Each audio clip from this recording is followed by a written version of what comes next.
بسم اللہ الرحمن الرحیم۔ اللہ کے نام سے شروع جو بڑا مہربان نہایت رحم فرمانے والا ہے۔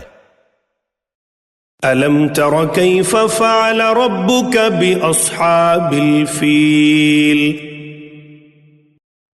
اے نبی صلی اللہ علیہ وآلہ وسلم، کیا آپ نے نہیں دیکھا کہ آپ کے رب نے ہاتھی والوں کے ساتھ کیسا سلوک کیا؟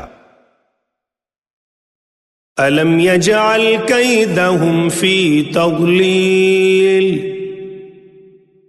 کیا اس نے ان کی چال کو بیکار نہیں کر دیا؟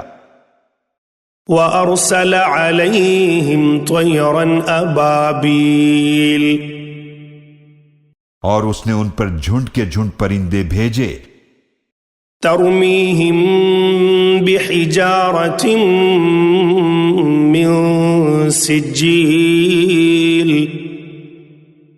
جو ان کو کھنگر کی پتھریاں مارتے تھے، فجعلہم کعصف مأکول۔ تو اللہ نے انہیں کھائے ہوئے بھوسے کی طرح کر دیا۔